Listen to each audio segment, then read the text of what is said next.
Yeah, I unshare first. Yes, please. Thank you so much, Don. Right.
Wah, ramai hari ni ya.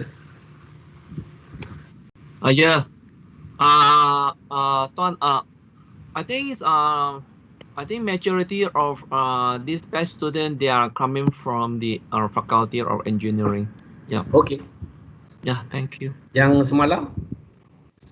Semalam saya rasa ada yang mix, ada yang engineering, ada dari fakulti. Yang tapi Okey. kebanyakan side stream. Hari ini saya rasa kebanyakan mereka ada daripada fakulti engineering. Thank you.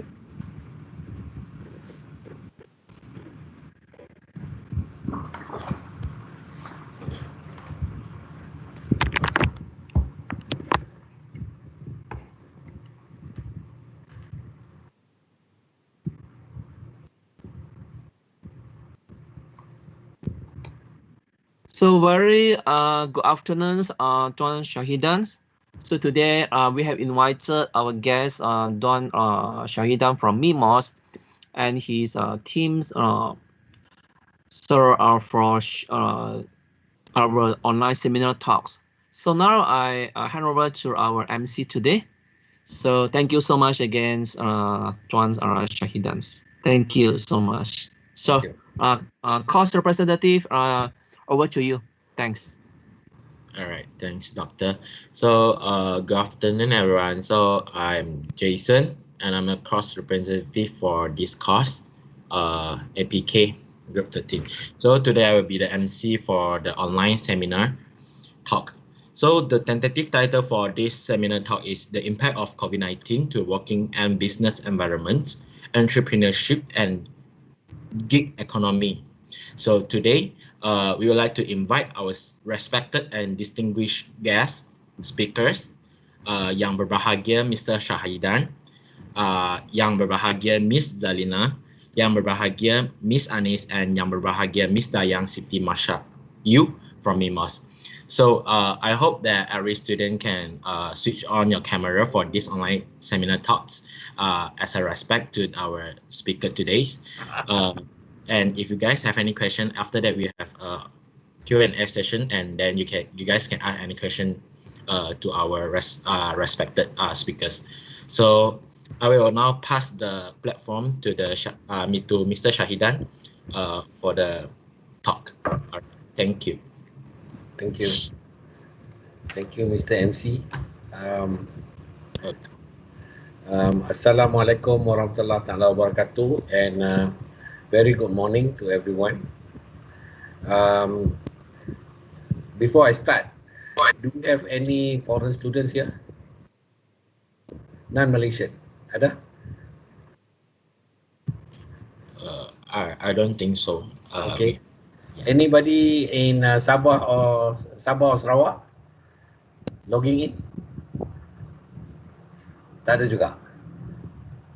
Okay. Tak apa. I can see the Penang Bridge there behind Nurul Aina. Okay. I don't know how to put the background. Not sure, even though I've been using Microsoft Teams since COVID-19 started. Okay. Very good morning. It's good to see you again. I always like to meet you guys. Okay, that means our future leaders and our future workers. It's very important that you will be the next generation to move our country forward. I believe some of you will become business leaders. Some of you will become maybe very likely politicians, ministers, whatsoever. Okay, and very importantly, maybe all of you will be family head of because okay, this is very important for the future generation. Okay. Okay, my name is Shahidan Abdullah. I'm from MIMOS Berhad. Okay, let me explain some of my background. Okay, I graduated. I'm not young. I graduated in 1985. Maybe I'm older than most of your parents. I think so, because my youngest daughter is 20 years old now. My eldest daughter, my eldest child, is 27. Okay, and I started work as a. I graduated from Arkansas State University. Very small school in US, but significantly we have a very good achievement. If you remember, or if you look at the fastest woman in history for 100 meter, her name is Florence Griffith Joyner. Okay, maybe it doesn't ring a bell to you. She died many years ago, but her 100 meter record still stands today. Her coach was from my school. His name is L. Joyner. Turned out to be also her husband. Okay, L. Joyner won the Olympic triple jump gold medal in LA Olympics in 1984. Okay, enough of that. Okay, I saw Bill Clinton once when he was still a governor, not even a president of US. And the other thing is Arkansas is the largest producer of rice in US. Okay, you'll be surprised. The rice that I ate in US is a better quality than our rice and cheaper, much cheaper. about half the price that we pay today, even today. So that's I remember my grandma. Hang on a second. Tengah meeting. I remember my grandmother asked me to bring few kgs of rice to US. When I went there, I said, nah, no need lah. Okay. In fact, the place that I went, the town that I went, Jonesboro, has the largest rice mill in the world. I think even until today. So you can imagine kilang beras dekat sini besar, and how much bigger the kilang, the rice mill in US. Okay. I graduated in industrial management. Okay, that one not by choice, not by choice. I'm not sure whether you take engineering by choice because you like it, or your parents ask you to take it, or that's the only choice you can apply. I don't know. Okay, and I graduated in industrial management not by choice, because I don't like to write papers. Can you imagine a Malaysian from Malaysia with half past 6 English capability trying to compete marketing papers with the Americans?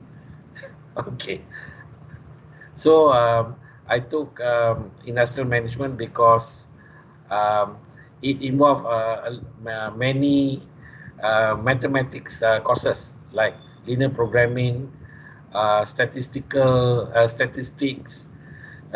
all those type of things. So so because of that, I graduated in industrial management. Okay, I didn't know that it was a course that going to be very exciting in the 90s. I came back, I applied a job in a few factories.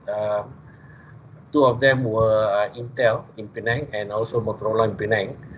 And I became the first fresh graduate in Motorola at that time to be hired as a production planner because of my knowledge in supply chain, the courses that I took.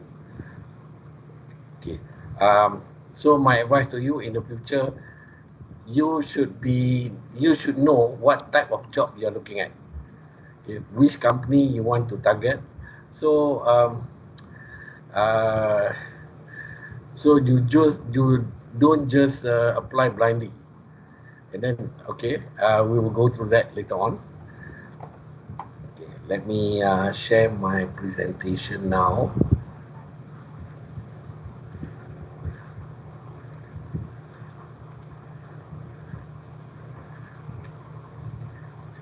Can you see my PowerPoint slide? Yes. Yes. Yes. Okay.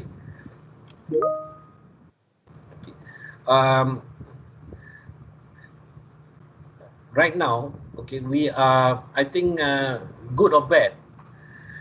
This is the COVID-19 is a experience of the lifetime.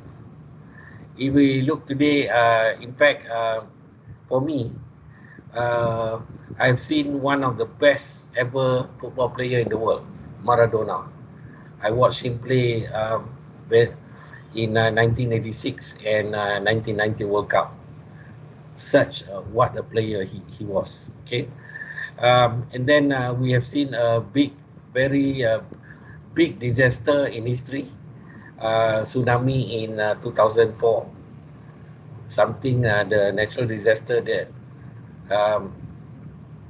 not many people will see in their lifetime. Okay, and then today we see again the COVID-19. The last time the world has seen this type of pandemic was in 1918, just after the First World War, that killed almost 50,000 of people, almost 50,000 people. Okay, so my point here is we are in the crisis today, but we are aware that we have to rise. we have to move forward to create new opportunity for ourselves. Okay, this one, my comparison, me against you guys. I'm from Generation X. Okay, what I see was, like I said, slightly different than what you are seeing today.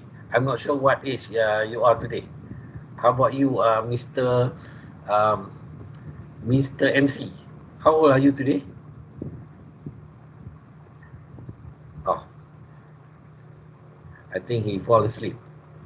Mr. MC, how old are you today? Yeah, Mr. MC, speaker asking you. How old are you? I'm 20 years old. 20 years old. Oh, very interesting. Okay, this I can relate. Okay. Um, my second and third children, they behave. I think like you. They don't like to write emails. To them, email is obsolete. Um, and then what they do is everything is WhatsApp or Twitter. Very fast. And then uh, okay, let me see. This is what my icons during my time in the 80s. You see Maradona. I'm not sure whether you recognize any of them. Okay, the basketball player. Today we see LeBron James. During my time, it was this player called Magic Johnson, a 6'9" point guard. I think one of the best. He was the star player in basketball in US before Michael Jordan. Okay, and then at the top right, you see Carl Lewis, um, one of the best runner in history. Today, Usain Bolt is not as interesting as Usain Bolt, but he was fast. Okay, and then this was my taste of music. I don't think any of you like this my kind of music. My youngest daughter at your age called me ancient because I'm still listening to a song that's already 50 years old. And I love Star Wars. I grew up with Star Wars. When the first movie of Star Wars was released, I was only in the standard 6. Okay, I have been watching every one of them since then in cinema. Okay, of course, my daughter hates Star Wars. They like Harry Potter. I never watched any of Harry Potter movies. This was my gadget, the gadget during my time. Rubik Cube was so popular that my school banned it during the class hours because we keep playing with it. Okay. Today you see iPod. During my time, I see Walkman. We had Walkman. Such a phenomena at that time. Sony was a very innovative company, electronics company during my time. Today is Apple. And then we have this camera and handphone. At that time, instant means we use Polaroid. I couldn't afford to buy one. And during my time, we started to know about remote control. Today, we have Bluetooth remote control for our phone to switch on the fan. Okay. And then the other interesting thing, pager. I don't think any of you have seen it. Pager was obsolete in early 90s. This was a short message that before the SMS that we saw, that we have today, or WhatsApp. And then that was the PC that during my time, Apple released so-called Apple IIc. If any of you in the IT faculty, okay, during my time when I registered for classes, even in US, I still had to use the punch card. Imagine how thick to register six courses for the semester. So I've gone through the punch card. the green screen and windows whatsoever. Okay. This is very interesting. This is how my favorite guitar player look like, just like me, long hair. And today, both of us are both. No more hair. Okay. So enough of that. Let me introduce MIMOS. MIMOS is a strategic R&D agency set up by our government way back in 1985. Initially, it was set up to do research in microelectronics, which if you see at the building, you will see on the left-hand side. That is still the our wafer fab facility, which we set up for research purposes, not for business purposes. And then the building that you're seeing was built in year 2000. Today we are under Ministry of Science, Technology and Innovation, no longer under MITI. And then our major activity is research in microelectronics and research also in new technologies for IR. Okay, if we see today, okay, even though the number of deaths of COVID-19 is not as high as others, like Justinian, Spanish flu, or smallpox, it is because of the medical advancement that we have today. Okay, if not, it will be much worse. Imagine initially the whole world was panicking because of COVID. Okay, if we look at the plague of Justinian, it was created. It wiped out half of the population of Europe during that time, and smallpox, another plague that killed a big chunk of the population of South America because of the colonization or exploration by the Portuguese, Spanish, and also the Italians. Okay. So some of you may not see this yet, okay, the impact. Some of you may have feel that, especially in the B40 category. Okay. I'm not sure whether you have any of your parents have lost their job or get their salary being cut off because of the COVID-19. I am very very fortunate not to have that yet. Okay, not yet. We never know what will happen next year. And then we see today suddenly doctors or medical graduates in high demand again. And then all these policies, and then imagine during the early days of the MCO back in March. We experienced shortage of certain goods because of the whole world is panicking. Vietnam decided not to export their rice, and our border was closed, so created shortages in seafood supply, and then also created shortages in vegetable supply because of our we closed our border with Indonesia. So that's why to say that government doesn't take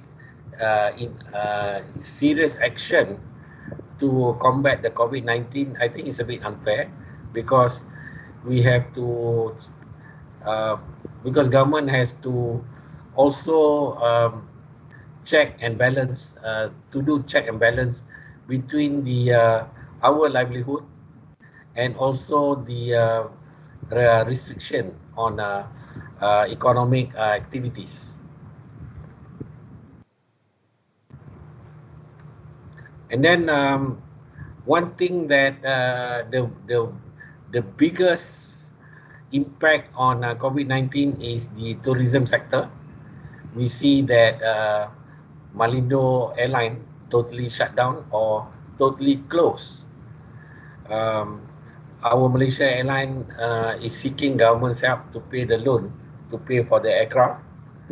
And then we see, we heard that a former pilot from AirAsia committed suicide because he was laid off, got nothing to do, so depressed, no income, so he decided to commit suicide. So and then we see there's no, you see hotels today are empty, no customer. So these are the biggest impact that we see today. And then unemployment suddenly rise up. This one maybe we do not see it directly, but to me here I'm staying at near to a low income group. Okay, yeah, I see a lot of many more people now today. They do backyard business like selling kuih, all these things. So increase of that so that I think that is because there are loss of jobs, and then government also lost income because the downturn of economy means government could reduction in revenue in terms of tax collection. So and then the other thing is because of the border control becoming tighter, and the foreign direct investment is also in decline. So whatever we see today, government has already been overstretched. I think some of you also received the, if I'm not mistaken, 300 ringgit from government, right? University students. Any of you received that? Huh? You didn't receive, huh? No. Okay. Even my daughter in Egypt also received, because she's a student. Okay. Okay. Okay. So we see, I'm not trying to portray a negative impact, negative perception on our country, but this is what actually happened. Okay, this is the real data from Malaysian Institute of Economic Research. The downturn of the economy,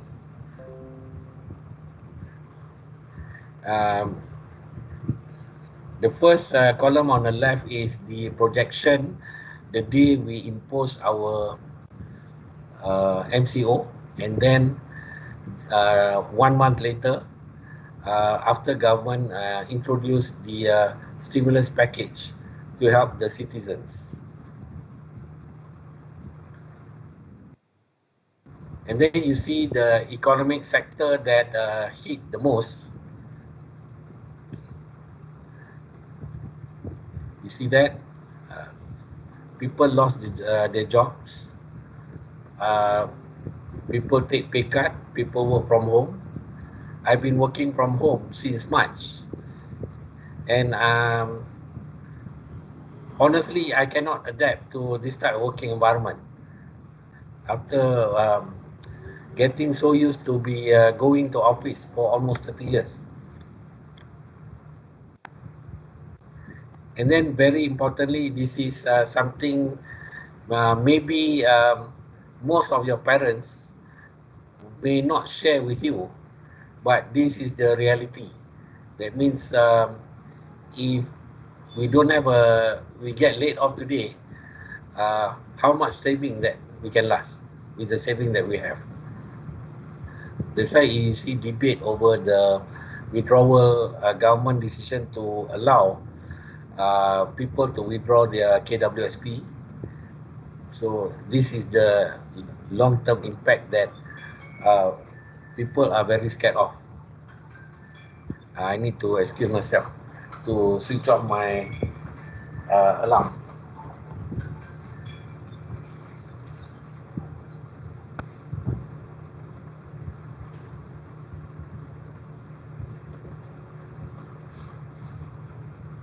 Okay.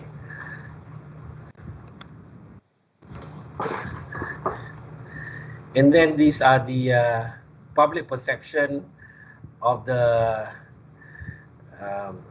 before and after the MCO.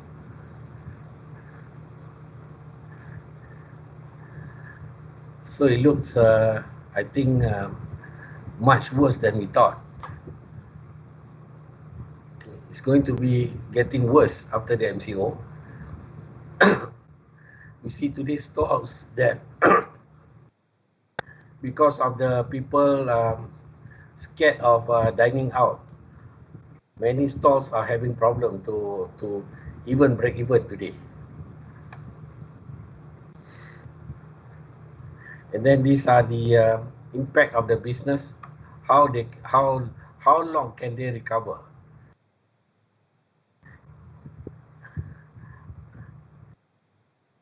I'm sure some of your parents have lost their jobs or having a problem to run the business during this COVID-19, and some of you even having your parents having a pay cut by the companies.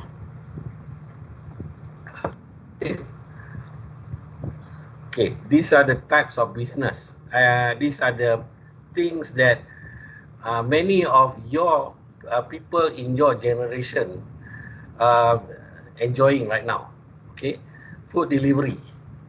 I've seen quite I've seen quite a number of students, university students, are doing food delivery services, either through Food Panda, Damakan, Grab Food, or doing so-called freelancing on this.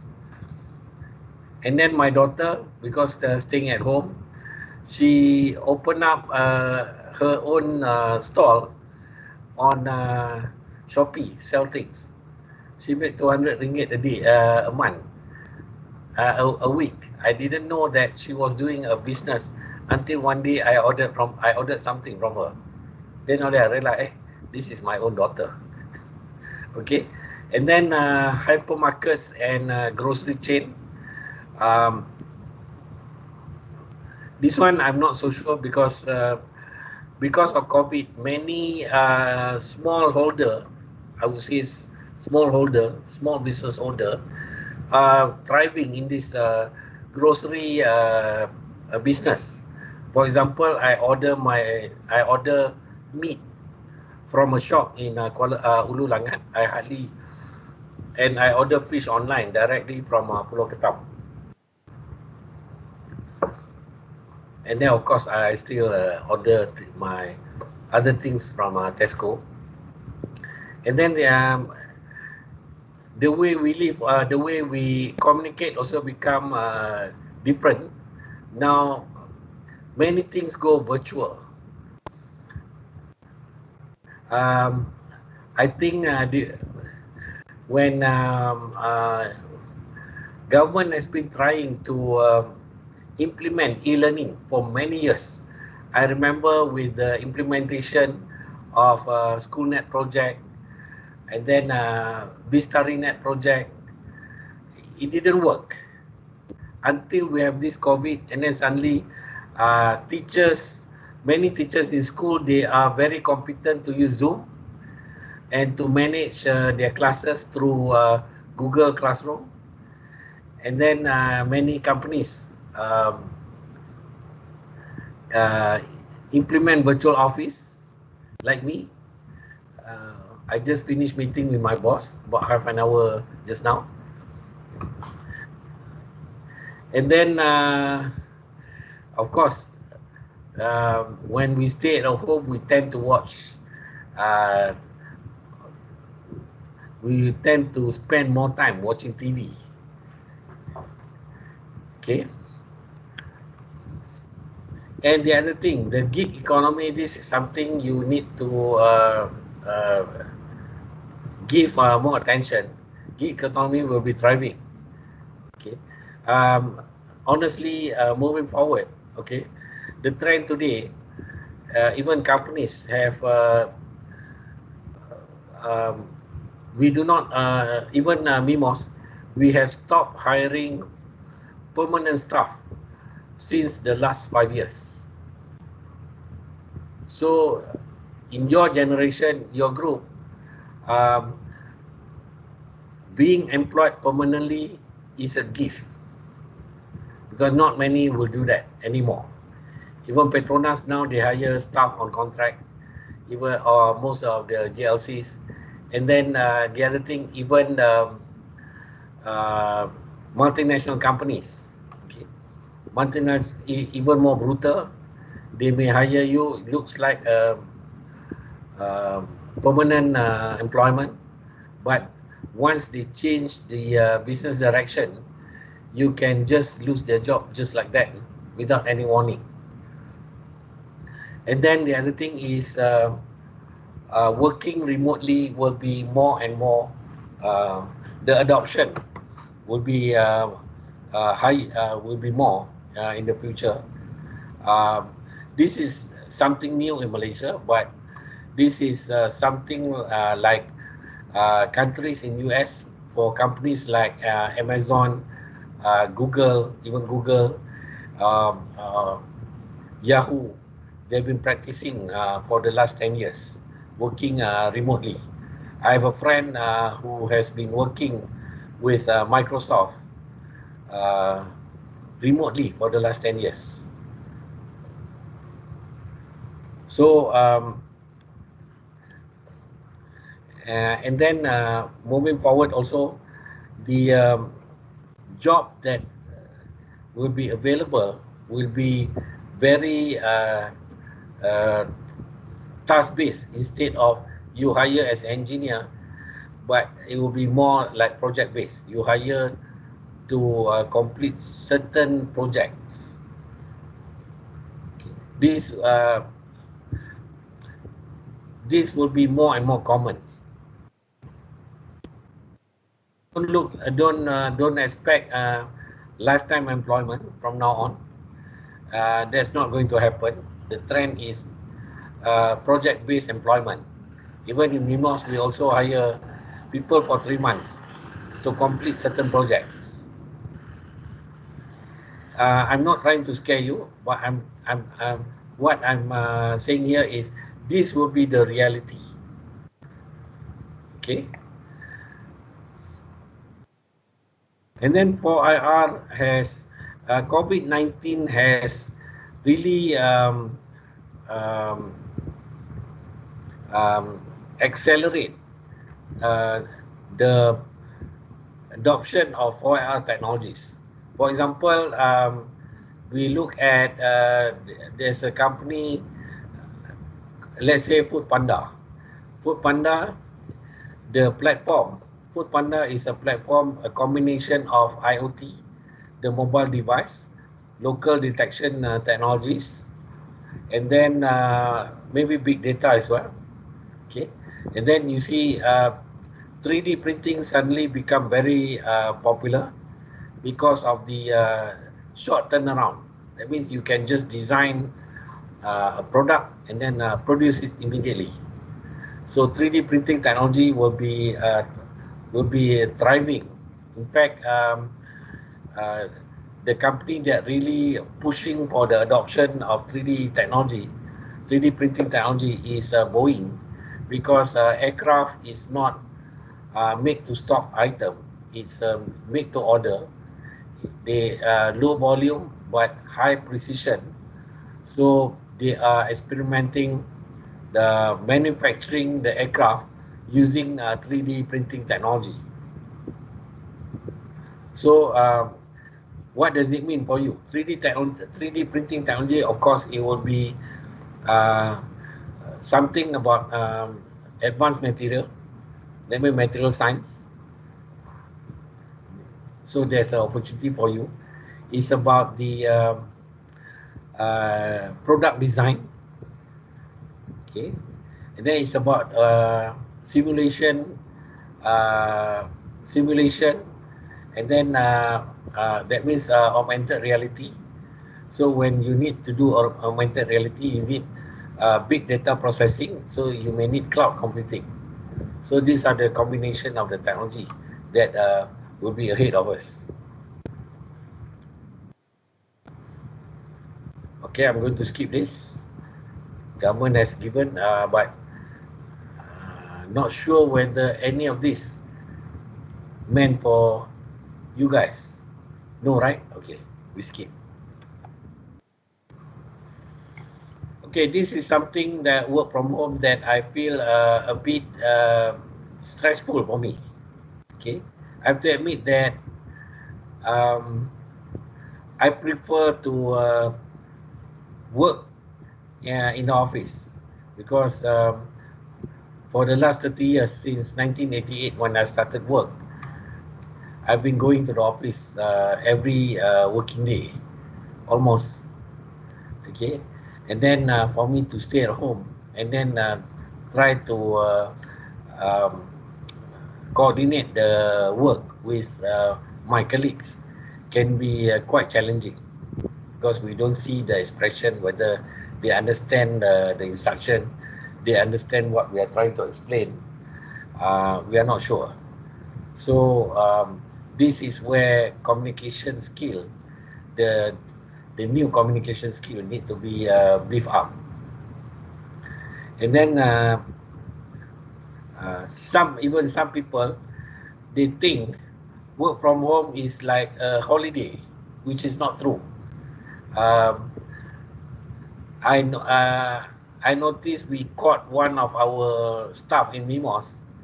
Okay, this is what I call stupidity. You work from home, that means you're working remotely, but this person spend their time holidaying in Penang.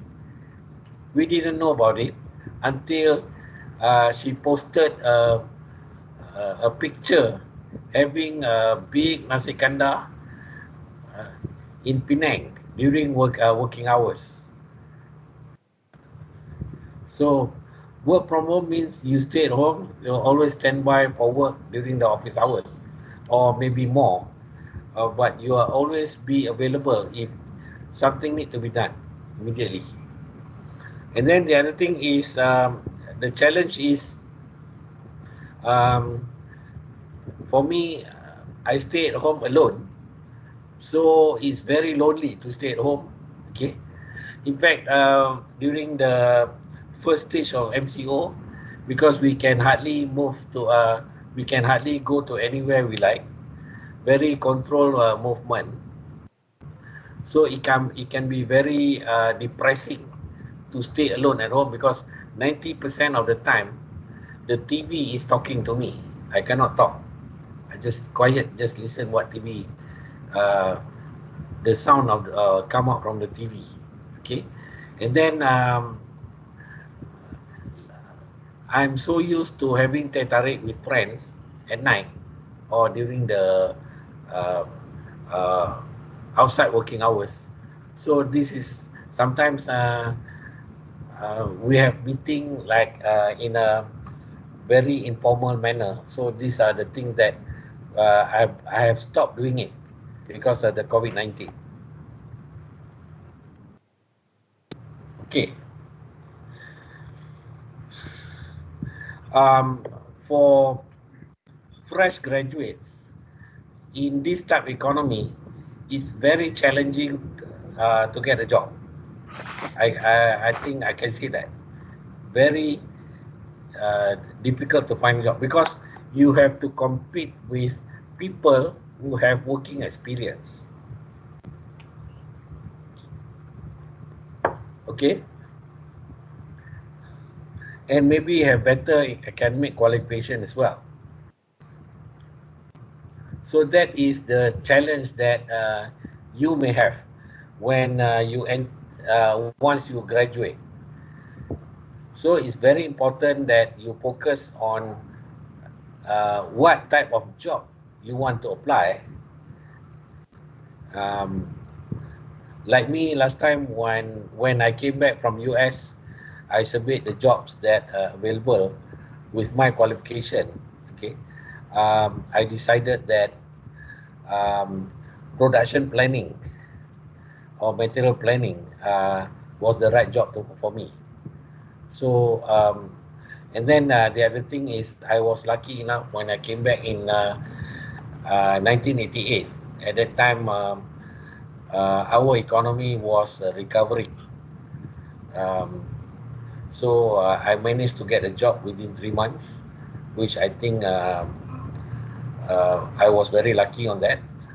And then the other thing is I got two offers, one from Motorola, the other one from Intel, two such big electronics giants in Penang.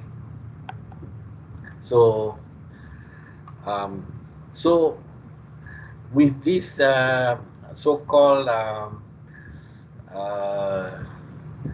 you don't have any working experience, how it's still not impossible to get a job. Trust me, it's not impossible to get a job because bottom line, you need to sell yourself well to the hiring managers during the interview, and you need to be prepared for the interview, working interview. I've seen people coming for interview, even asking, MIMOS ni buat apa ya? Oh, this type of question will really piss off the hiring managers. You should do some homework before going for interview. Some etiquette that you have, you must follow. I'm not sure whether somebody is telling you this, because any interview you need to reach early. Let's say the interview at 3 p.m.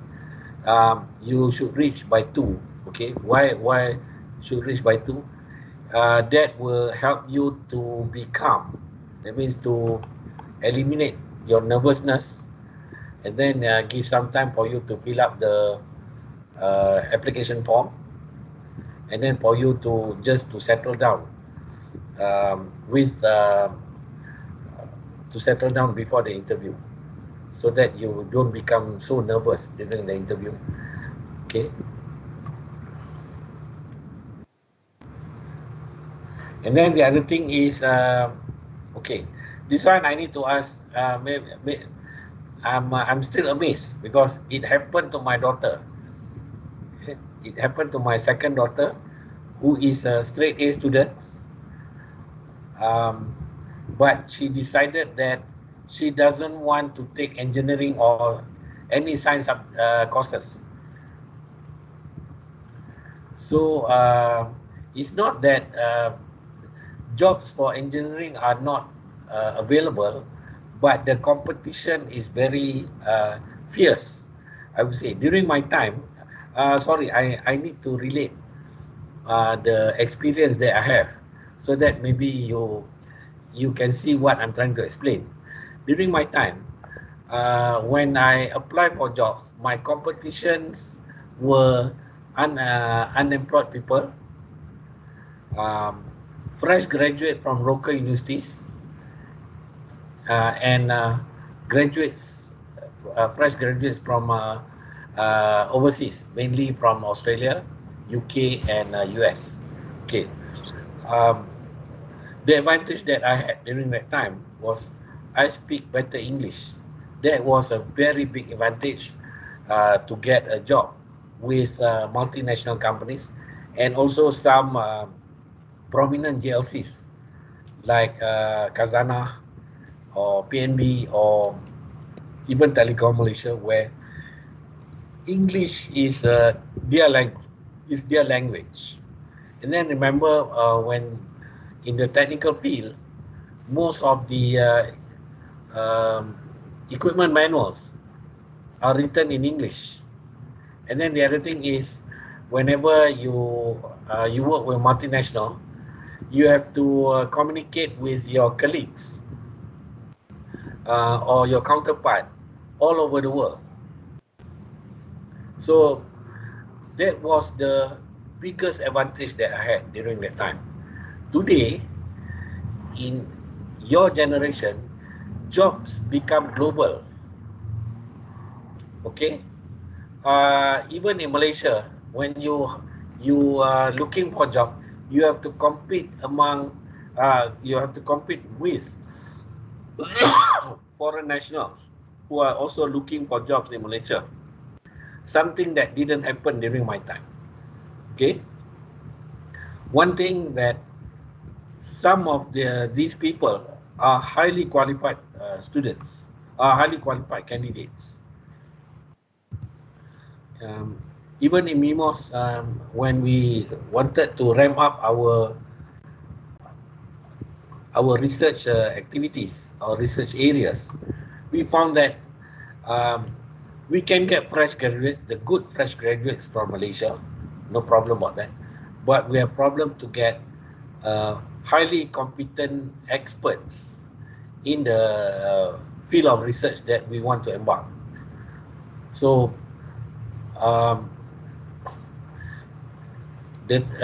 when this type of economy, the jobs that will be constantly in demand are accounting,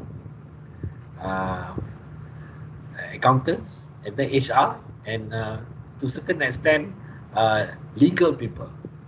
They always be in demand. Okay. Okay. The other thing is why you are studying entrepreneurship under Dr. Wong. Maybe you think, why should I take this type of courses? Entrepreneurship is something that will train you to be more innovative, okay, more structured, and then will help you to communicate better with people. Okay, you see that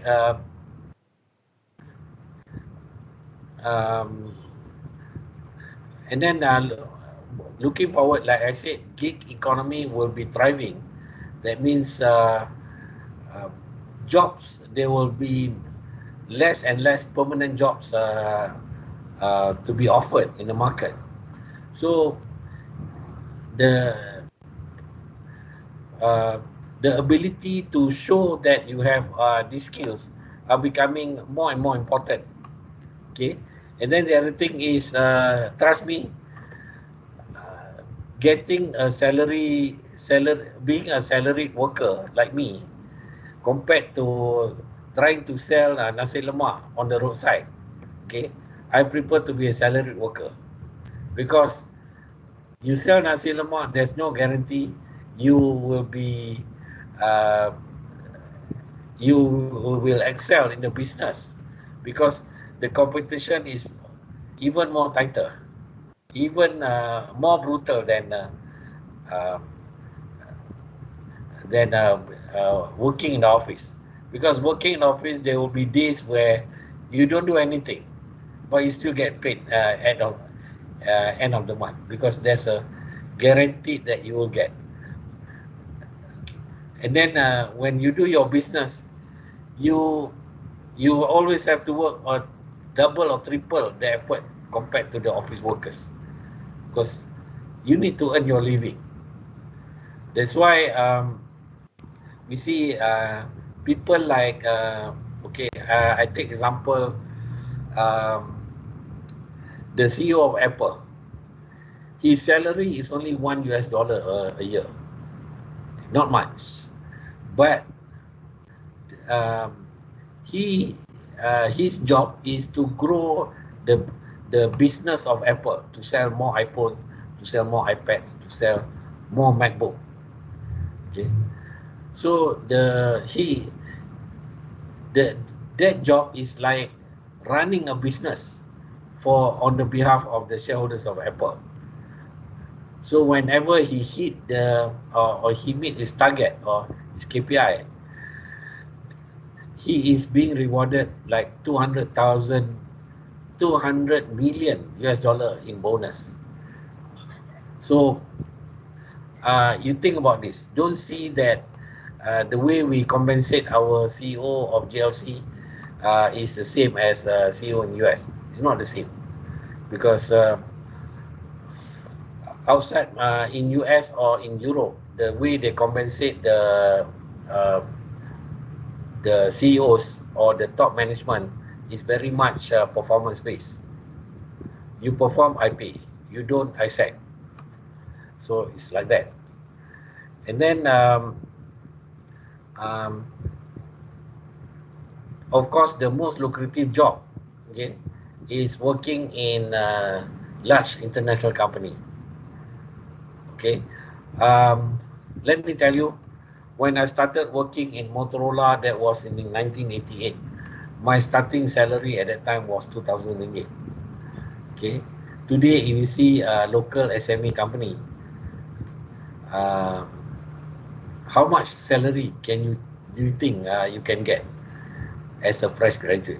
Not much. Maybe the same, maybe slightly more. Okay, I get that salary like 32 years ago. So um,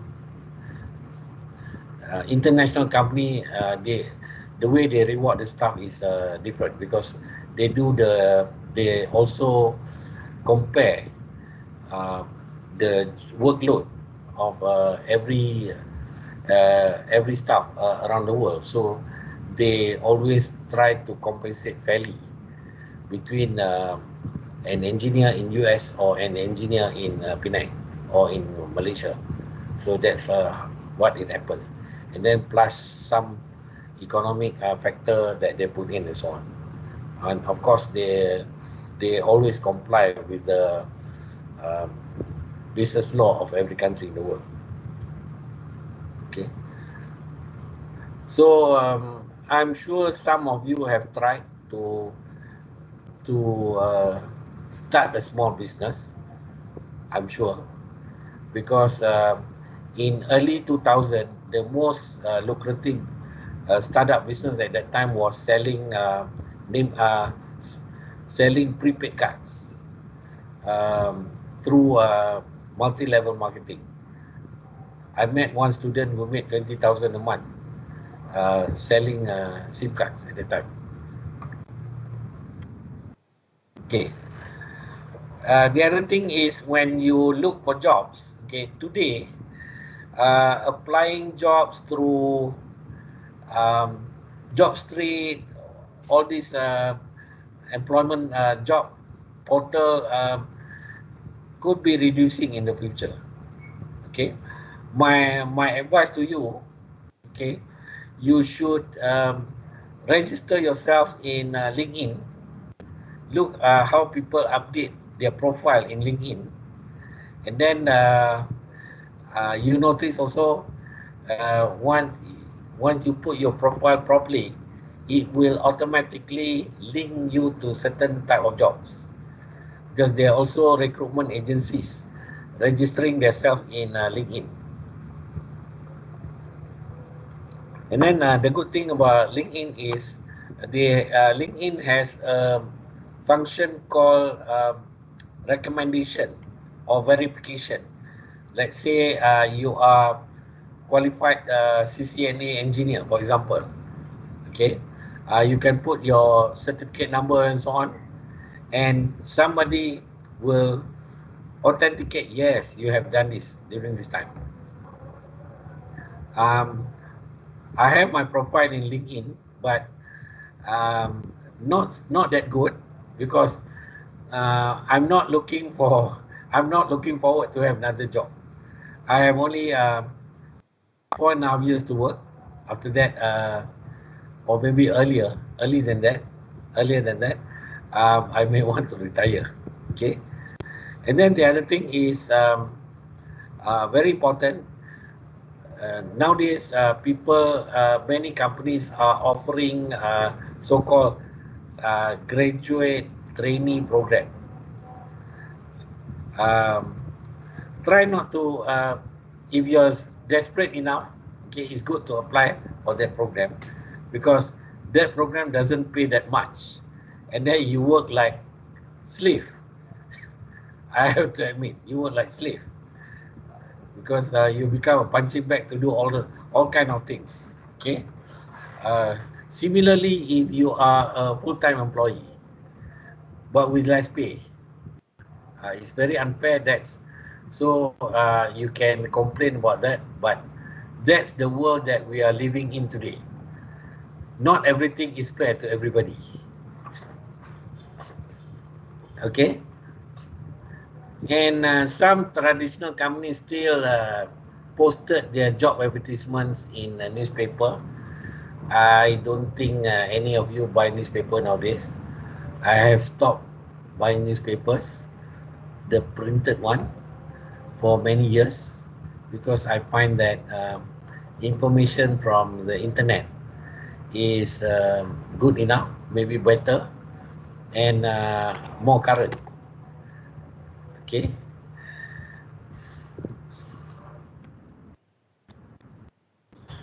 Okay.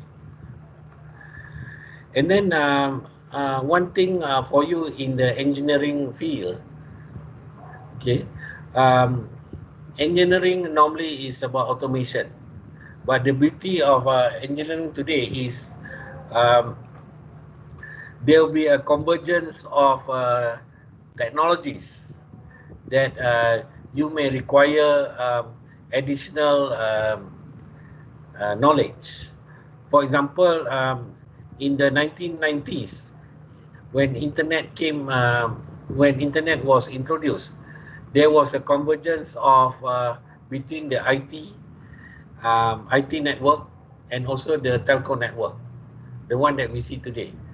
During that time, it was different, and it was a big nightmare to upgrade any of them. Okay, today either telco or IT, the network protocol is the same. We use IP protocol today. It was not that way before the internet came into the picture. And then the other thing is, moving forward, you have to look forward for the high value jobs, I would say. Okay, for example, today, during my time, if you are an engineer, very likely you either work in the so-called product engineering. That means you maintain the product, or mechanical engineer. That means you look after the machine and so on. Okay. Today, if you want to get a high value job, you should look at the design engineer. That means how to design a product. That will be more marketable and more valuable to you, and it pays better salary too. Okay, and then the other thing is, don't look into getting a job within Malaysia.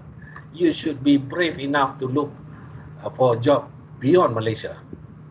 For example, the Chinese students, some of you may be good in Mandarin.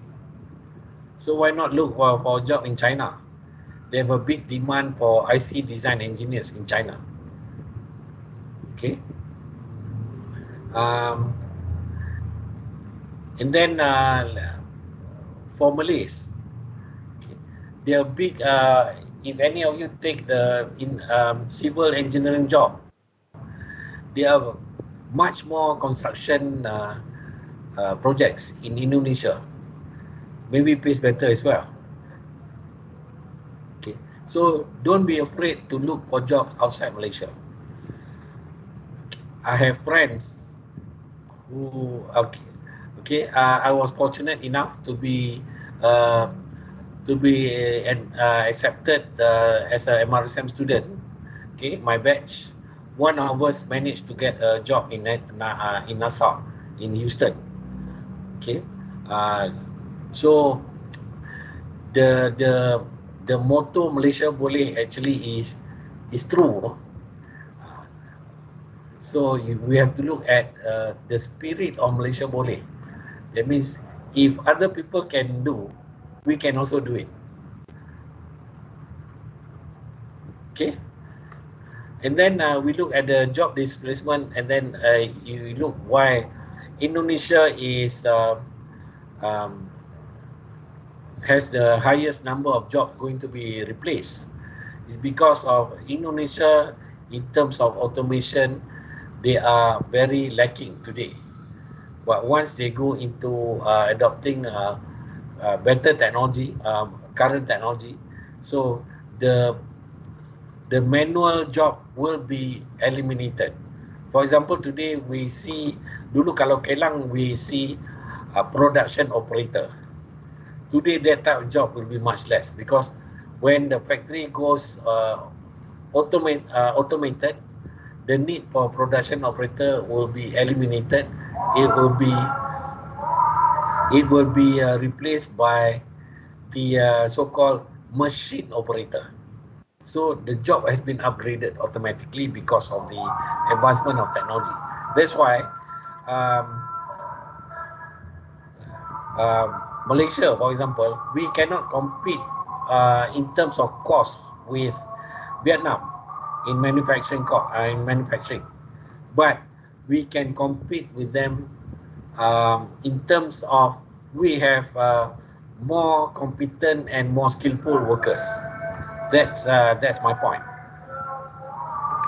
Okay, I take example Motorola in Penang. When I joined, we had only about 60 product design engineers. Okay, and then suddenly Motorola decided that the cost in Penang was much higher. They started to transfer the manufacturing facility to India and China. That was in the late 90s. So what the Motorola MD did was she went to US and proposed to restructure Penang to be the design hub. And then as of 2015, Motorola in Penang had about 1,600 product design engineers. So these are the jobs that you should look at, because even in IT, you shouldn't look into become a software system analyst. Those are, to me, low paying job. Kasta rendah, no. We should pride ourselves. We can be a software architect, software designer. These are the jobs that you should be looking at. Don't feel you are not qualified. Must have a very good self-belief. Just like me when I went to US. Okay, after Form 5, I couldn't even speak English. I can write English reasonably good. Okay lah. The la is there, always there. Okay, Malaysian style of English. Okay, and then the first time I wanted to give a talk like this in front of those American students in my class, okay, I was shivering and sweating, very nervous. But after that, you know, those Americans, one thing good about Americans is that they have a very high self-confidence. That's how the nature. You look at how Donald Trump behaved. Everything can be done. Everything US is the best. So they have that type of spirit. Okay, generally even the average American have that type of spirit. So we shouldn't have that mental block. For example, there are quite a number of Malay students. Okay, I'm not being racist, but this is my personal observation. Malay students, they are afraid to apply jobs with, let's say, the company is named Hong Leong.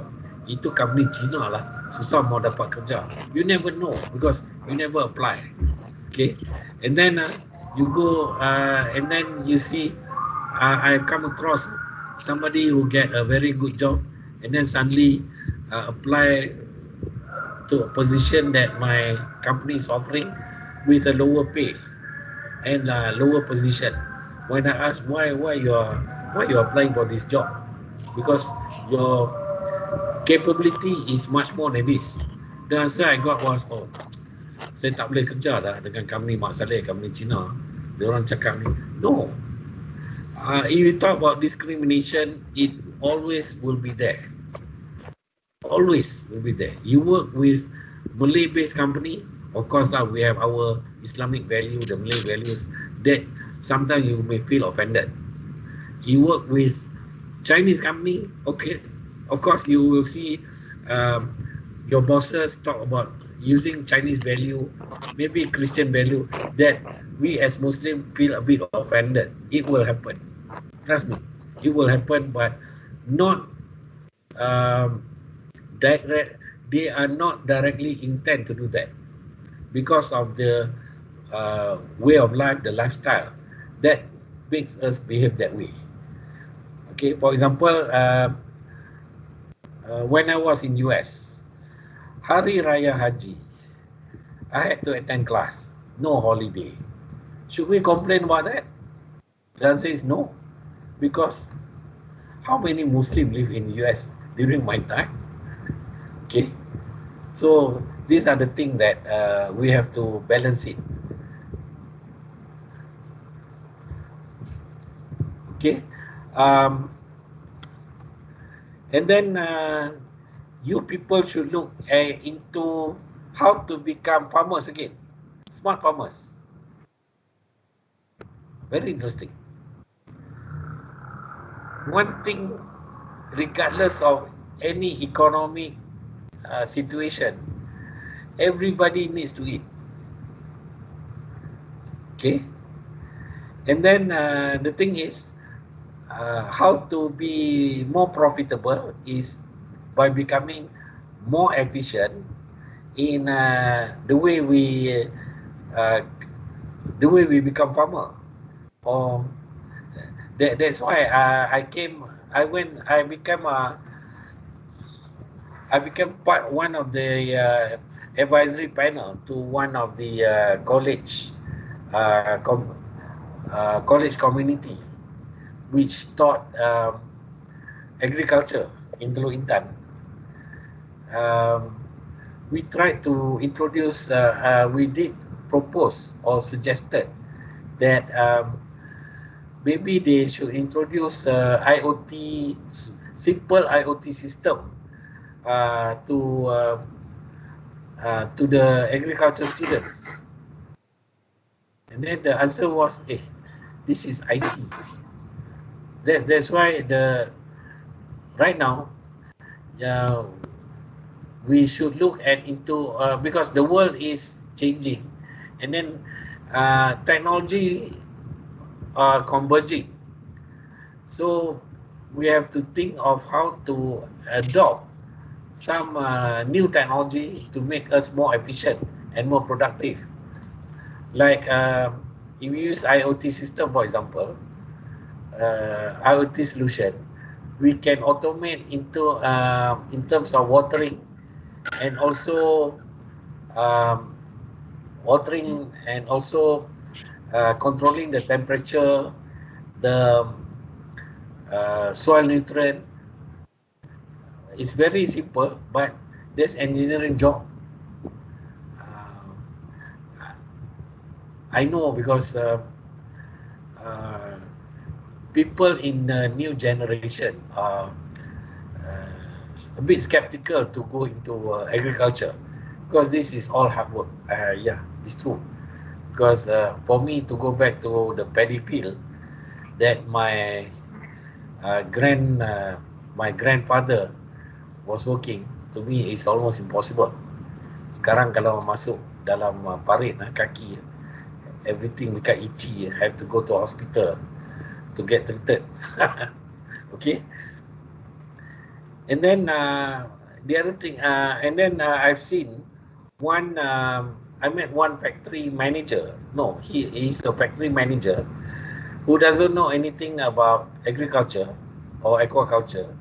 Now is a very successful uh,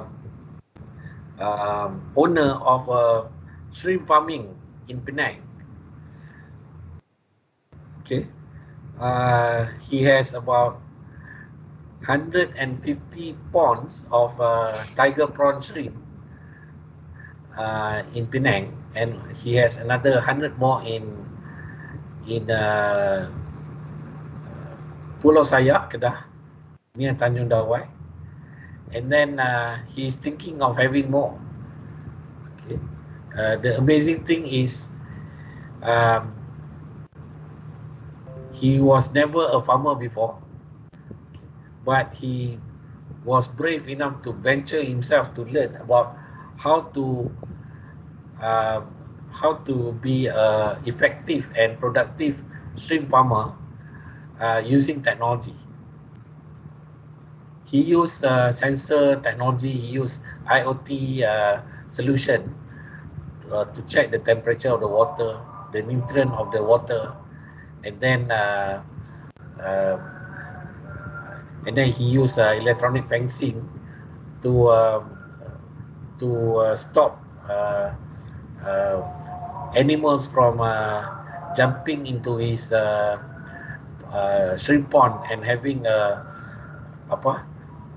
buffet party, eating all the shrimp in the pond. Okay, I've visited many shrimp farm in Malaysia, and I found out that his farm is having the best yield that I've seen, 85%, which is the next best was just above 50%. So that's how the difference he can make.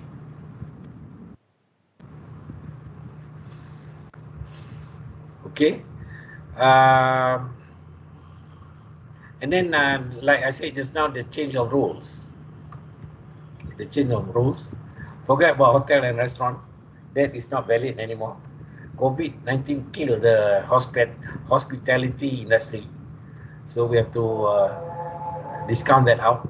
See how fast the information can be obsolete. So wholesale and retail will be thriving.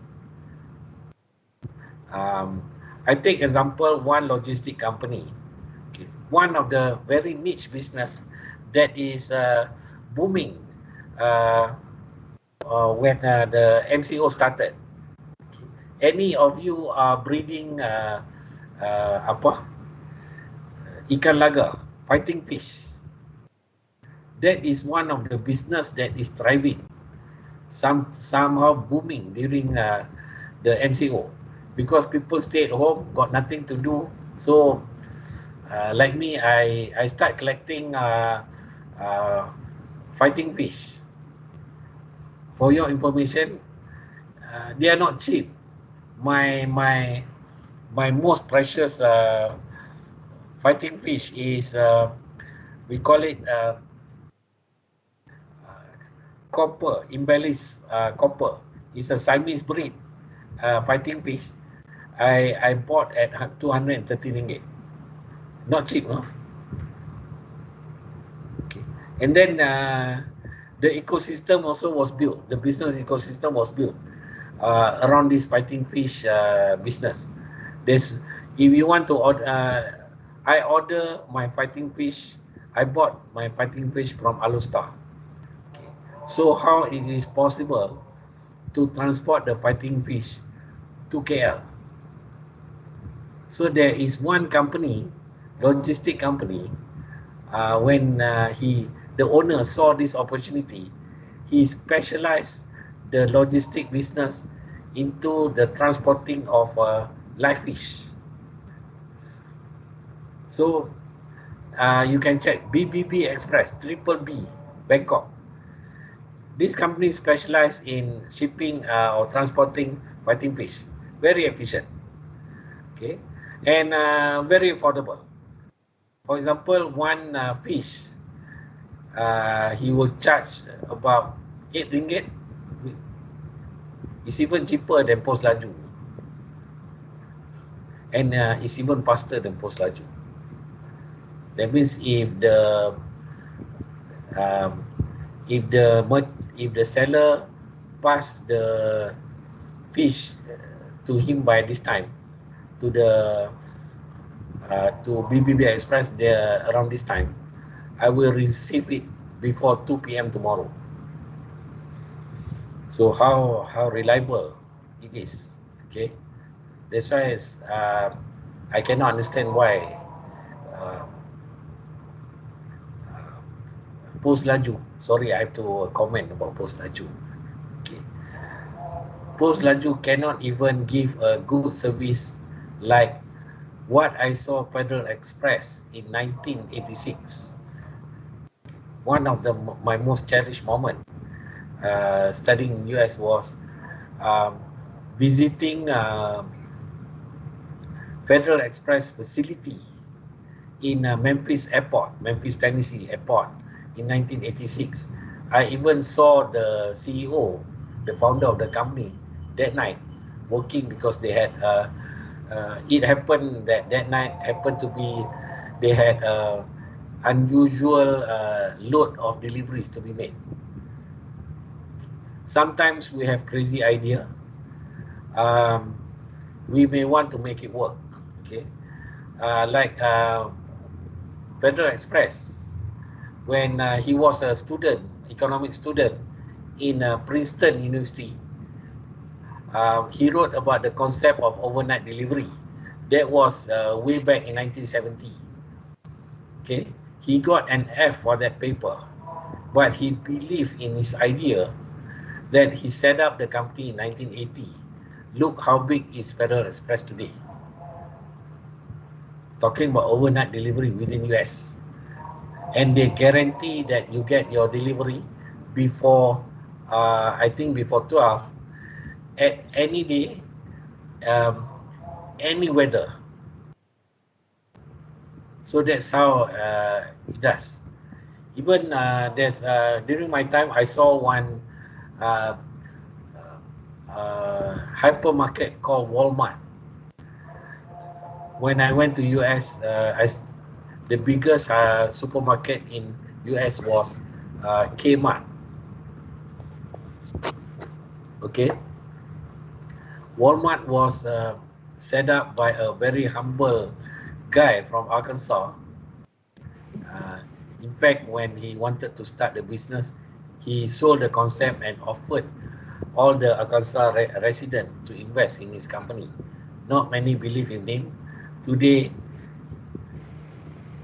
Walmart is the largest retail company in the world.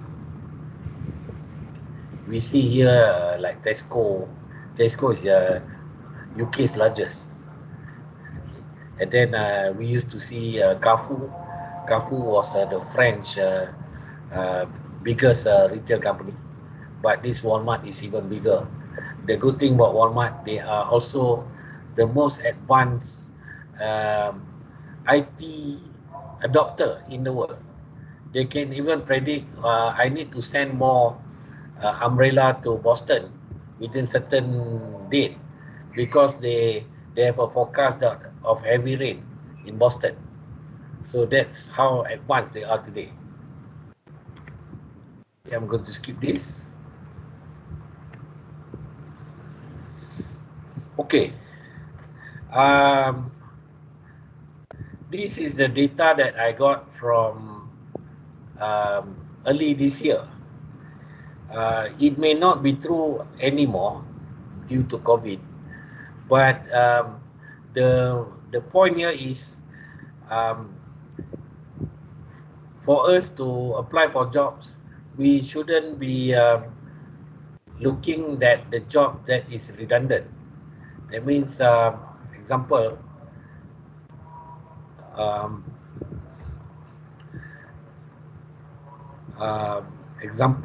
let's say we see today hotels. No, that's not good one. Let's say airline. No, tour agent. Tour agent business is a dying business today. because of the creation of portals like Agoda.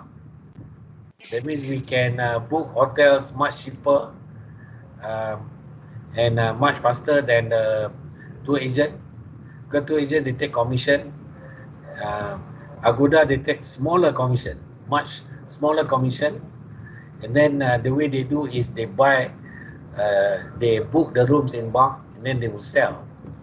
So they get a better rate from the hotel, and they are able to offer better rates to the customers as well.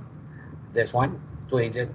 And then tour agent also is a dying business because nowadays consumer buy airline tickets directly or through online agents, which is much cheaper. And then you can even compare the price between airlines, among the airlines, which ticket is the cheapest for you, and then you can choose the route that you want. For example, you want to fly to London, you can either take an option, fly direct, fly from KL to Bangkok and Bangkok to London, or you can fly from KL to Dubai, Dubai to London. So this type of options that are available. So because of that, you can always choose the most economical or the best route for you.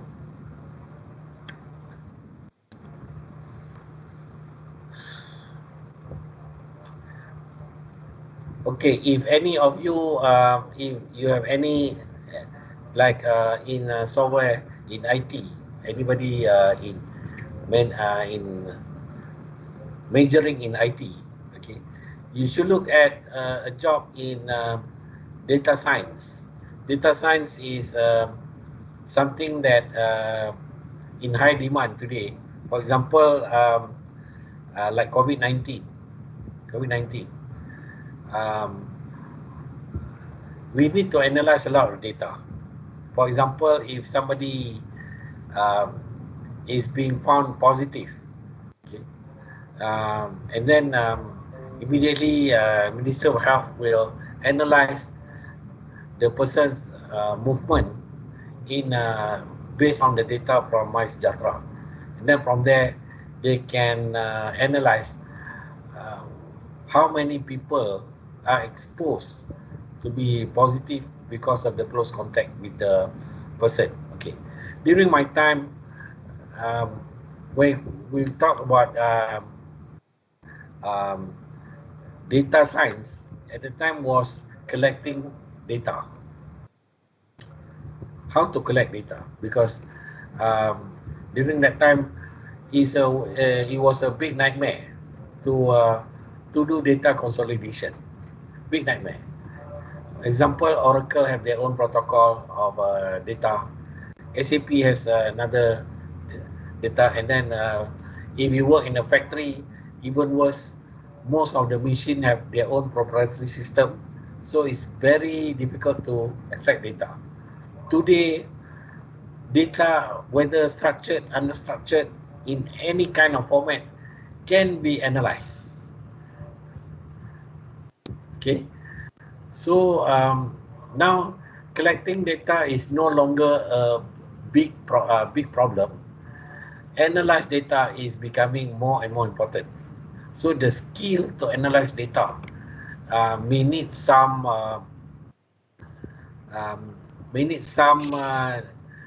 industry knowledge. For example, you want to catch people who do money laundering. Okay, these are one of the so-called high demand jobs in the market today. You know, to do this, bank will hire you immediately.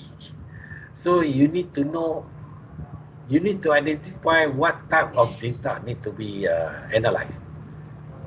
So and then what type of pattern you want, you need to see to catch all these so-called pirates in doing money laundering. Okay, I give example. how big data or data science can solve a problem. Okay, I cannot mention the name. This is very sensitive information that that we did. Okay, 3 years ago, SPRM Suruhanjaya Pencegah Rasuah came to approach MIMOS about catching people with all this money laundering lah, with extraordinary wealth. Okay, I have to say that extraordinary wealth. So how to know whether how these people, how to catch these people? We come across somebody very prominent. Okay, this person very smart. Everything is bought in cash, so it's not easy to catch, or it's not easy to pin that he's the one who bought this item. So what we did was we matched the receipt of the purchase from this jewelry store. It's not cheap, 240,000, and then we extract the data from bonus link card. One thing about Malaysian, they love points. Everywhere you go, you get points, right? Even you people now, the latest craze is Family Mart. My daughter like to go to Family Mart. Sometimes it cost me a bomb. I pay, but she get the points. Okay, she always claim points. So that's what Malaysia like to do. Malaysians like to do points. You go to Tesco, use Tesco card, get points. You go to petrol station, you use bonus link card to get points, something like that. So we extract the point, then we can match exactly the day he claimed points from which shop at which value. I don't want to say who. Cannot, ni tak boleh. Classify. And then the other thing is, we also use the we call it data from Facebook, Twitter, apa lagi ya, and WhatsApp, to certain extent WhatsApp, to predict the outcome of the last election, just last general election. Okay, I cannot reveal what the outcome was, but it was very close. So that's why today we look at the data science is one of the fields. It is needed everywhere. Even in banking, you want to develop a new, a bank want to develop a new so-called loan package, for example. So they need to analyze what type of package is the best suitable for which type of group, which type of so-called target customers. Okay, just like us, MIMOS, we want to develop our talent bank. That means we need to look at what is our research areas, okay, that need certain type of skill, and what are the available talents that we have. So this is something we are planning to develop. So if any of you have been to MIMOS as interns, okay, your CV will, or your profile will likely be in our talent bank. Okay, not for today, but 3 years from now. So that is what data science is all about, is to have more predictive analysis. Okay, talking about innovation, okay, I'm a big sports fan. to me, there's nothing so-called luck, nothing, bukan nasib baik. To me, nasib baik semua tu is never in the vocabulary. Everything comes with hard work and innovative ideas. I take example. Okay, first example, in 1954 World Cup final, football World Cup final, Germany was playing against Hungary. Hungary at that time was the best team in the world. They were unbeaten for almost 3 years. They have the best team in the world. They play the best football in the world as well. In fact, they beat Germany 8-3 in the group game. Okay. So, on the how Germany managed to win the final, beating Hungary. In fact, they were 2-0 down within before 30 minutes of play, but they managed to come back and win the game. So, what was the difference in that game? The difference because of the decision by the equipment manager to use the stud, to change the stud of the boot longer by 22 centimeter, because it was raining on that day, the field was muddy, and by wearing a longer stud at the boot, the German player can move better. Okay. The equipment manager, his name is Adi Dassler, the founder of Adidas company that we see today, big giant.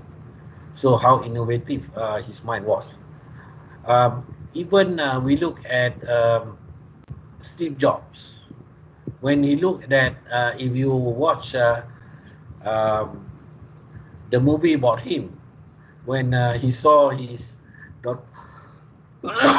daughter was using Walkman, he said, I'm going to create a device that can store 1,000 songs and it sounds better, which he created iPod to replace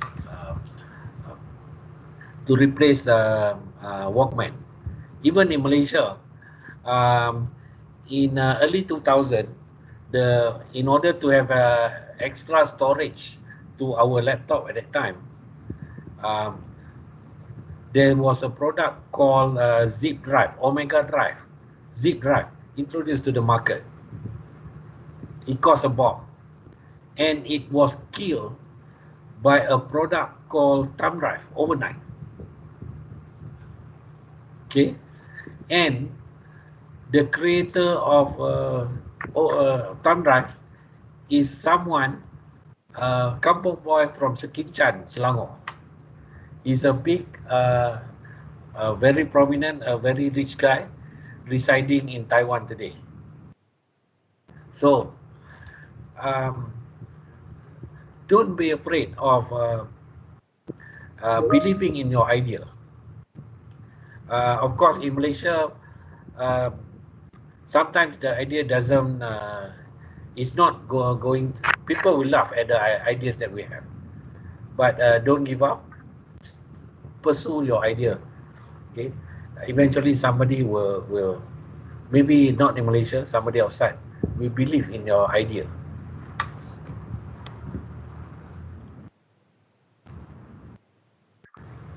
Okay, like I said, like me, I'm in charge of the talent development and capacity and capability in MIMOS.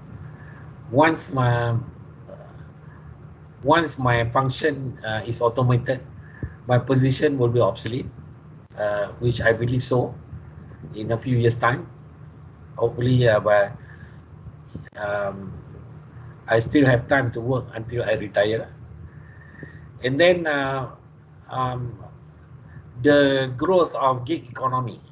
Okay, don't look at gig economy as somebody who become a Grab food dispatcher or Panda food dispatcher.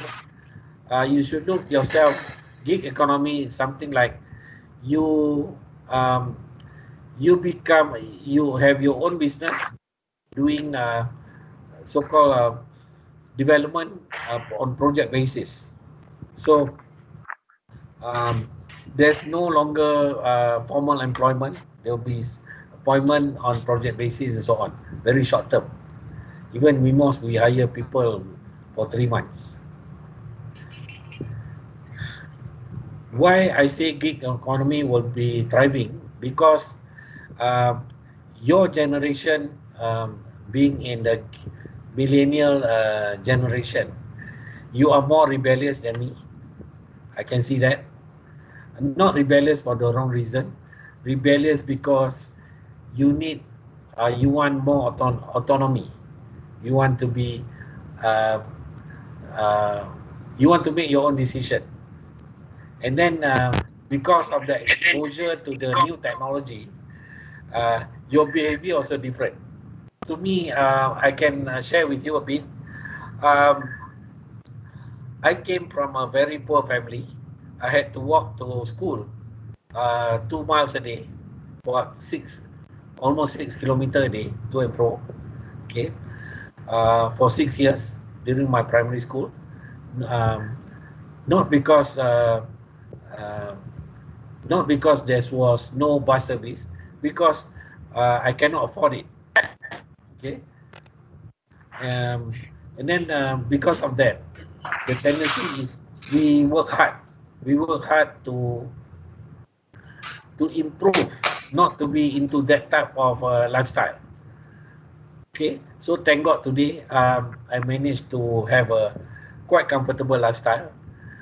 Something that I promised myself, it will not happen to my children. What's the time now? Oh, okay. Aku dah ambil nasi. So I promised that to myself, but maybe I pampered my children too much. Okay, my second and my youngest daughters, they don't know how to take public service. Very scared to take Grab or something. Everything need to be said. Okay. Maybe I pampered them too much. And then whenever they have grudges against me, they always update. They don't say it to my face.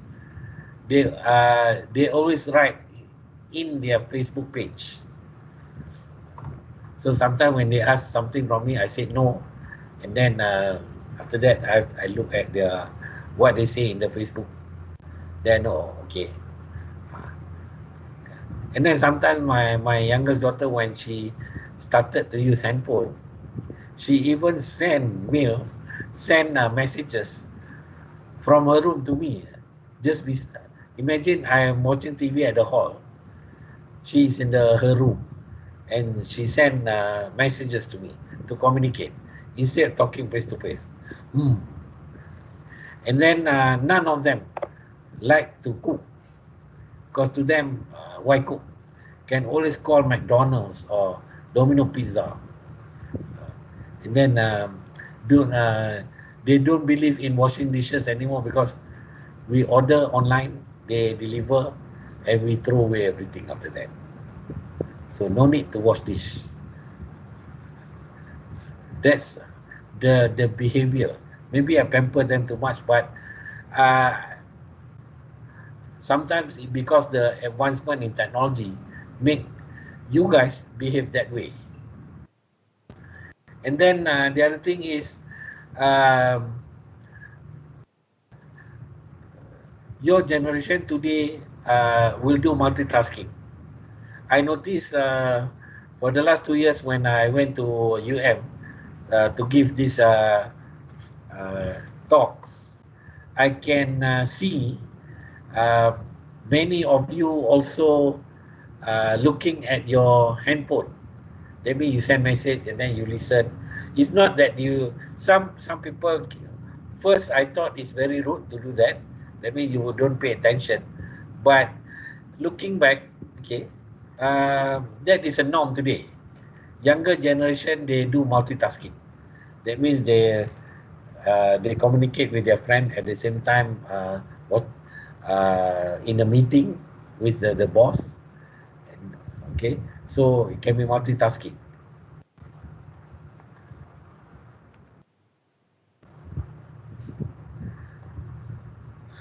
Okay, and then in this slide, you should look at the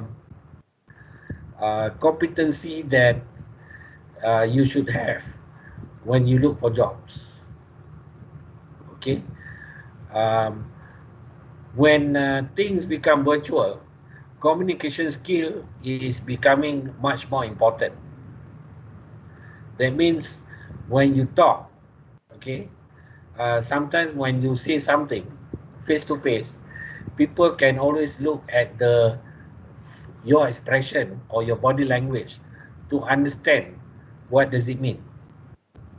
Okay, when things become virtual, you can only hear the voice without really maybe sometimes won't understand uh, the strength of the message. Imagine we send email, we can always put uh, high importance and normal to our email. But when we talk in virtual communication, uh, we don't see that. The other thing is uh,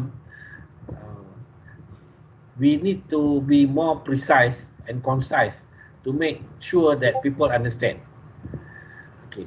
This is a very important skill in the communication, especially in the military world, because military, when the chain of command, when they give instruction, they need to, that means one instruction can be understood by various level of the people. Okay. And then okay, okay. I think this is true with most of you. Today is no longer the boss look at the staff look rate the boss. This one I see especially places like McDonald's. Uh, People work at McDonald's, the branch manager suka marah-marah the staff. The staff can just walk away, you know, just like that, don't care. So for them, if the boss is good, they go and work. If the boss is no good, they just leave, don't care. And then today, people change job, becoming more and more.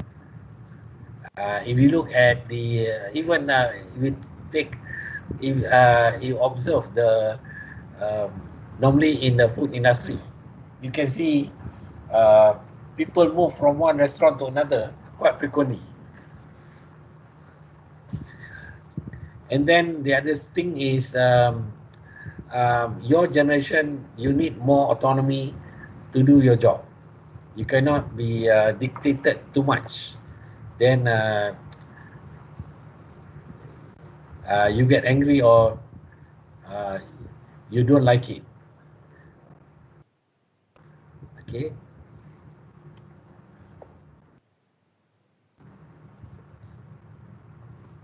And then, like I said just now, is the behavior of the current generation now is by the social media or web, like me, my daughter, when send message to me, instead of typing Abah, she will type only Bah. Okay, I cannot stop that. I did tell them many times, but they don't care. They still type what they like. Okay, and then the technology will change the way we work. Okay, for example, like I tell you today, like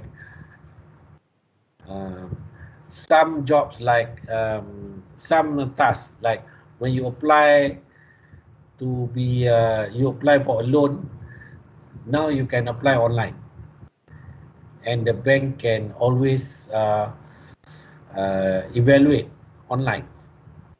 And then a few years ago, we don't believe in online transaction. Because of COVID, many people are doing it today. Let me share with you.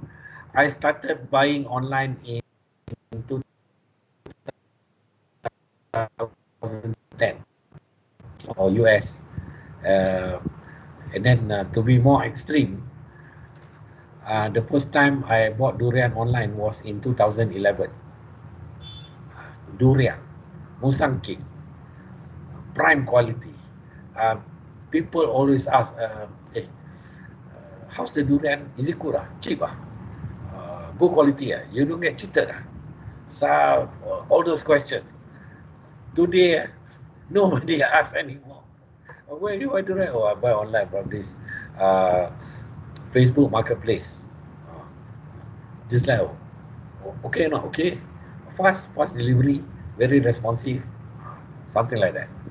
And then today, when you sell anything online, Shopee, what makes people keep buying from the shop? Because you get rated by your buyer, and the higher you get, the higher the rating you get, more people will buy, because that will create the trust. Okay, this seller is reliable and very responsive. So these are the things that the technology is helping.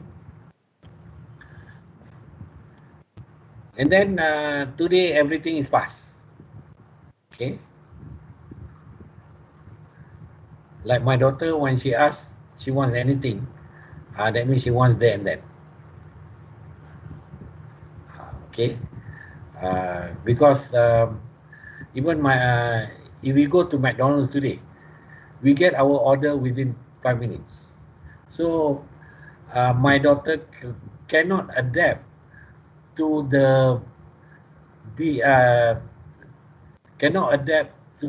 idea of waiting for 30 minutes or longer when we go back to our hometown in Alustar. I remember we ordered ikan bakar and so on. Okay, it came almost 1 hour. Then she get very agitated by that. So the expectation is different. Everything they want it fast, and then everything they want it urgent. Okay.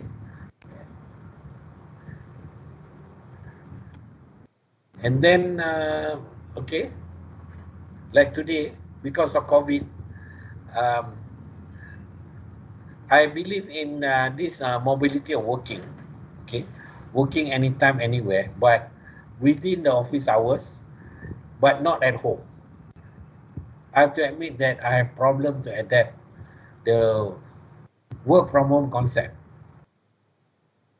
because I'm so used to going out every day to the office, but times are changing.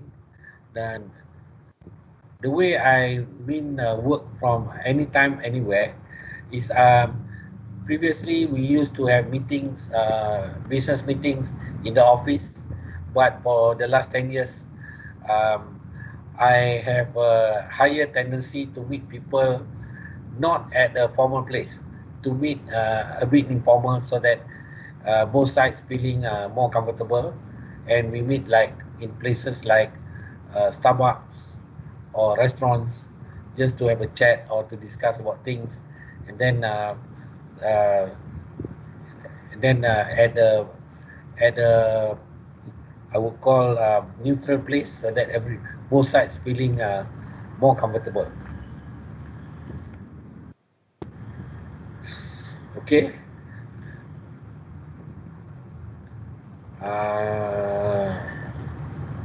I think you can read this.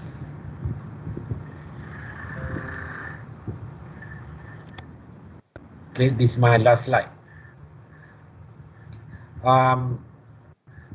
Sometimes the way I see it, sometimes even it happens to me that sometimes when things are not going right for me, I always blame something. Actually, this is not the right attitude we should have. We should always move forward. Okay, everything that happened to the opportunity to improve. I take example. There's a world-class rugby coach named Eddie Jones.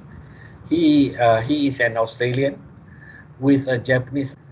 So imagine in the 60s when he grew up in or early 70s when he grew up in Australia.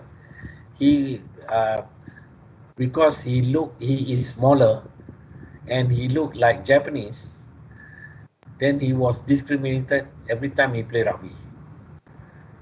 So that makes him become that hardened him to become I would say more determined person. Okay, that he worked harder, and then he is positive on what he suffered, and then for him to achieve better things. So because of these values, when he was appointed as a head coach of Japan to prepare for the 2015 World Cup, Rugby World Cup, he instilled this attitude to his players, because Japan at that time for Japan, qualifying for the Rugby World Cup is good enough for him to be the best and to always play at the highest ability is a big priority. So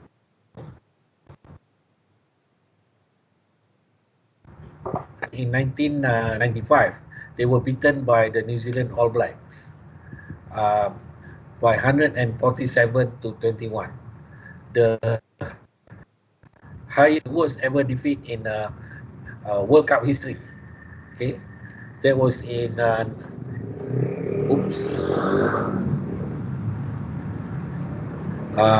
and then in 2015 they managed to beat the South Africa Springboks. At that time was rated number 3 in the world. Springboks have never lost to any New Zealand, Australia, or England and UK. Suddenly they lost to a non-major rugby playing country. Biggest achievement. And then we look at it in last year's Rugby World Cup. Japan managed with almost the same set of players. They managed to reach Rugby World Cup. What the very important thing that we shouldn't look at the word Malaysia Boleh in a very negative way. We should look at Malaysia Boleh as a positive way to motivate ourselves to achieve bigger things in the future. So thank you very much for your time. I really cherish my time seeing you today. Okay, I hope maybe some of you I will see again once you graduate and become a staff at MIMOS. Thank you very much. All right. So thank you, Mr. Shahidan. And does anyone have any question to ask Mr. Shahidan? Please type your questions. I can answer that. Yeah. After that. All right. Okay. So now we have our photo section. So I wish that everyone can switch on your camera for the photo section. Is it okay, everyone? So hopefully all the students can switch on the camera for the camera session.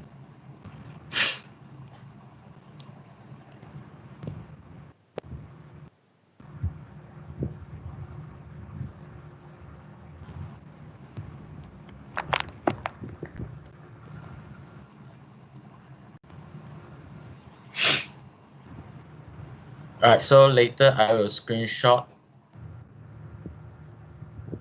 the picture. Okay. Wow, we have a bigger group today compared to yesterday. Yeah, exactly. Yeah.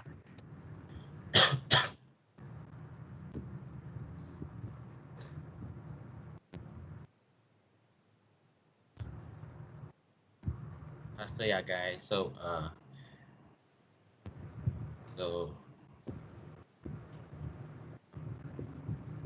I think does anyone haven't opened their cam? So if no, I will screenshot now. So everyone smile. Please be ready. What? Wait, still got people coming in. Right. So 1, 2, 3. More. 1, 2, 3. All right. Wait. I take another view. We have a person named Damia, like a name of my niece. All right. One more times. 1, 2, 3. 1, 2, 3. Okay.